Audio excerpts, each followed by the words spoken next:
In Excel, this blank sheet is in front of you. Now see, in the top of the ribbon, you see the option data. In the data, at a very much at the right side, you see the one option that is data analysis. Everyone, this is called data analysis tool. But when you are using this tool at very first time, then it is not visible. Okay, in that case, you need to be install this package in your Excel. So how we can install it? So first of all, you have to go to the home menu of the Excel, that is file. You have to click on the file. You have to click on the file. Then go to the option. In the new box at the left side, second last option is add-ins. Click on add-ins, and at the bottom you will get the Excel add-in. Click on go. You have to choose the first option, that is analysis toolpad. Click on it. OK. So automatically your option will be highlighted. So once this option is highlighted, you can see once you click on it, different tools are available in that. You can do ANOVA for the single factor, two factor, with replication, without replication, correlation, covariance, descriptive statistics, then exponential. Moreover, we can see the correlation, regression, and t-tests. It may be two sample t-test, pair t-test, and also if you are dealing with more than 30 sample, that is j-test. Most of the students and researchers doing the correlation in their research, but while making the interpretation and presenting their results, it's another one of the challenge for them, because most of the students also don't know how to do the analysis of the correlation. Okay, but anyway, we are doing this it. Okay, but before proceed to that, you have to make this thing in your mind, that the thing is that when your correlation coefficient value is more than 9, we can call it very high positive correlation. If those values are negative, we call it very high negative correlation. If those values are more than 70, we call it high positive correlation. If those values are more than 70, we call it high negative correlation. Then moderate positive correlation, low positive correlation, and if your value is less than 30 value, 0.30, then it is negligible. Keep in mind the range of this correlation, it is -1 to +1. So when you are doing the correlation, it is always, your value is always lie between these two. Okay, this value is always lies between these two. So again, we proceed further. Keeping here at it down. I am doing the correlation analysis for this data set. So what we have to do, first go to the data, then data analysis, click on the correlation. Okay, I'm again repeating, this is important, most of the students are doing it. Data analysis, click on the correlation. Okay, now I want the correlation for this all the data set. So I'm clicking the data set or selecting all the data set. It is selected. Now see, all the data set, it is in column. So the column is default selected. I'm selected the label of the each parameter, each variable. So I'm clicking on the data label. I want my output in the same sheet. So I'm clicking on the, I'm clicking on here.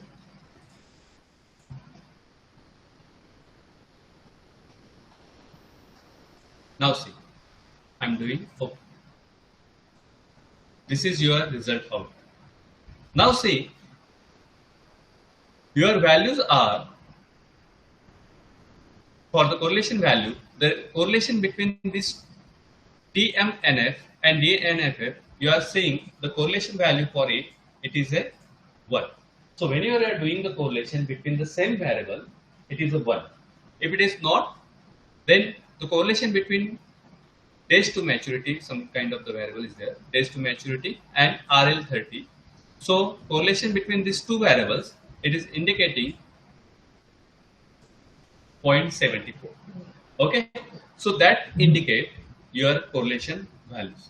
Now the important task is there: how to make it significant or non-significant. You, because most of the research paper are asking you the correlation with having, you have to put which of the values of the correlation have the significant effect or non-significant effect. Okay, you have to indicate with help of the star. You can make it with help of the some color combination. Okay, so before proceed to it, we have to make the testing of this correlation coefficient. It is significant or not. That's case we have to require this correlation table. Okay, so we have to use this value to tell value. There is a two level, 5% level of the significant and 1% level of the significant. For the 5% level of the significance, that is called 0.05, and the 1% level of the significant, that is called 0.01. Okay. Now consider 0.05. Our data, total number of observation in the data set are 50. Total number of, again note down it, while making the significance and non-significance of the correlation value, how many numbers of variables you are using, you have to count it. For the each variable there are 15 observation. So for this table, 15 minus 2, what we have to do for the degrees of freedom? For degrees of freedom, we have to use number of sample minus 2. In the case, we have the 15 observation minus 2. So we are getting 15 minus 2. So we are getting 30. The 13, it is our degrees of freedom. The degrees of freedom, this value we are getting with n minus 2. So 15 minus 2, we are getting 13. This 13, we are getting it here. Okay, so at the case of 0.05, the 13 value is 0.514. 0.514. I'm making it 0.514. This value, it is a tabulated value. We are taking it from the correlation table. Now keep in mind and note that if any one of this correlation value is more than 0.51, then the value is called significant. Now see into the first value, it is more than 0.514, so we called it significant. This value also significant. Those all values are significant. Those value also significant. But now this value, look at the values. Those are the less than 0.514. So that's why we are making it non-significant. Now those values also non-significant. All those values are non-significant. Understand? So that is not this correlation just limited to using the data and making the correlation. You have to find out which value is significant and non-significant. Again, I'm going to tell you one of the good things, and that will be helpful in your research paper presentation. We are not much about know about the different high level software like R, then Python and all that. But we have the basic knowledge of the Excel. The Excel also plays a very significant role in making our data visualization very better. Let us consider this is your data set, and we are going to present this correlation values very effectively. So what we have to do, this is important, everyone. Look into the screen, and what I'm doing, I'm selecting my data set, go to the conditional formatting at the top, click on it, click on the new rules. We are getting the new window. In that new window, at drop down menu, to color scale, make it icon set. Select the icon set. In icon set, there are again number of kind of the icons are there. I'm selecting this one. In that, see,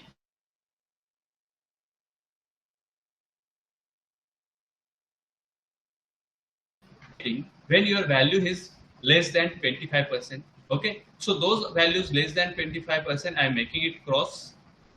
Those their value less than 50, I'm making it cross, or we can make it 1/4. That means whatever the percentage you are using. Okay, and those value above those are getting the significant. Okay, so I'm making okay. Sorry, this value I have to specify 0. Okay, now see how it's look. Such kind of things you can use in your data presentation or making the your correlation more visible rather than just putting the values. Okay, again I'm doing this one, doing the another way. I'm selected again icons. I'm selecting the these arrows. Okay, those arrows are less than 50. I'm making it cross. That means those are values are non-significant. Those values are non-significant, and those are the in the significant level. They are making the there accordingly. Okay. Now see, here is the option is show icon only. So I'm clicking on icon only. Now see, this is your way of presentation of correlation graph. Okay. If you can keep both, or you can uh, keep only one values of this graph. Another thing, I'm again showing to you how to present our data set. Click on the color scale, click on it. Automatically the way of your presentation is showing very much good in that. Now see, those value you can make it in the 2 digit only. So it's look good. And such kind of the graph, you have to just select it and go to the Word file or here only, paste it, make it image. Now see, this is my image or this is my hologram. This kind of the image you can put in your research paper for the better presentation of the correlation. Okay. So for this correlation table, it is again important to make it significant or non-significant. Thus degrees of freedom you have to select for the testing the significance of the correlation, that is n minus 2. If you are dealing with the 10 observation, the degrees of freedom it may be 10 minus 2, that is equal to 8. So 8 degrees of freedom you have to use. Now we proceed further regression. When you are using the regression it is used to make the functional relationship between two variables. If the any one of the variable is dependent, another variable is independent. The based on the independent variable, we can estimate the values of dependent variable. And this equation, which is seen in your screen, that is y is equal to alpha plus beta x plus e, that is error term. Now see, y is your dependent variable, a is alpha, that is your intercept, and the beta, that is called the slope of the regression line, or you can say regression coefficient. X is independent variable, e is your error term. If you have the data set, let us consider those are the data set. The first variable we called it dependent variable. The first variable we called it dependent variable, and all the remaining variables are your independent variable. All those are independent variables. So this is your dependent variable and those are your independent variable. You have to make the relationship between using this equation. This is a simple linear regression equation where you are considered only one variable. But if you are willing to consider more than one variable, it is called multiple regression. So I am doing this one. How to do regression analysis? Now see, this is our data set. Click on the data. Click on the data analysis. In data analysis, you have to select the regression. The regression will come. In the regression, click on OK. Now see, at the first value, you have to use input y range. Input y range, that means you have to select your dependent variable. I am selecting my dependent variable including the label. Next, I have to select independent variable. You have to select all those variables simultaneously. I'm selecting all the variables simultaneously. So this is your input X range, that is called independent variable. I'm selected label for the each variable. So I'm selected or clicked on the label. I want my result at 95% competence level or 5% level of the significance. I want my result in the same sheet, so I'm clicking output range. Click on this one. I'm clicking here. So that means I want my result in the same sheet. And just click on the OK. In the click on the OK, you are getting the results. Now see, you are getting multiple R. This multiple R that indicate how much your independent variable is depend on your dependent variable. That is 91. The R square that indicate, and that is most important, when your R square is more than 75, you can consider your model is well fitted. Okay?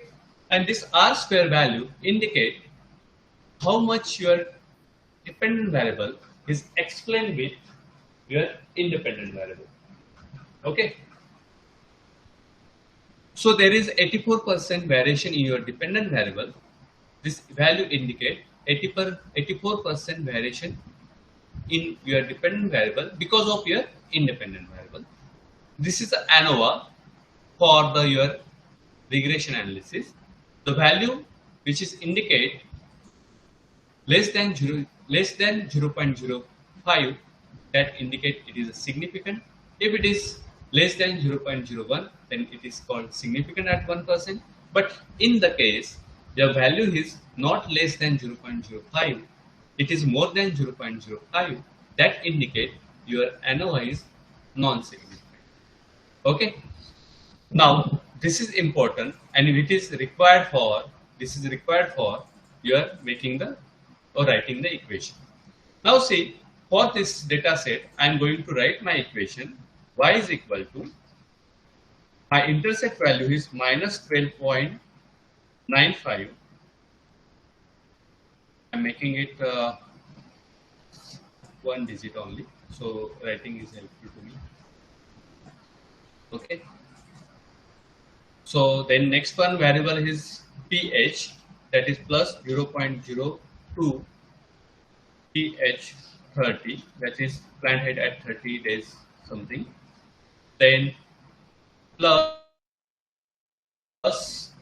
0.69, my variable number name is volting. Next value is plus 0.18, that is DMNF. Next value is negative, that's why I am putting minus 0.11 LA30, and so on.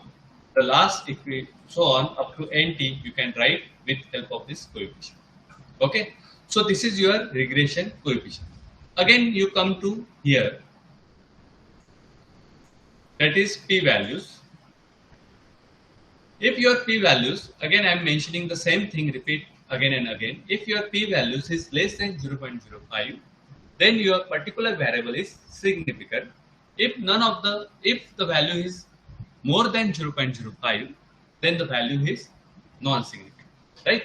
In that case, or in this current problem, none of the values is less than 0.05, and that's why all your independent variable are non-significantly effect on your dependent variable.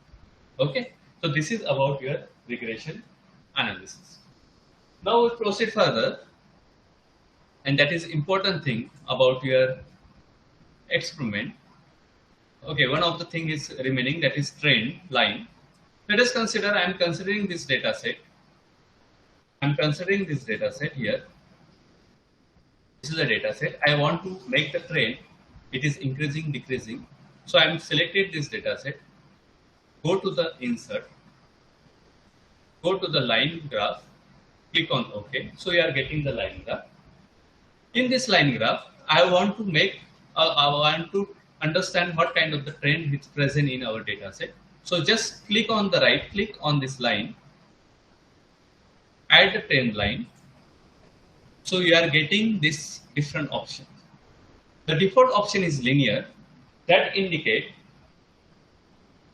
this dotted line, it is a linear.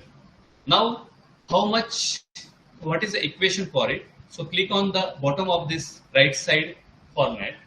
The bottom side, it is indicating display equation on chart and display R square. These two values are important.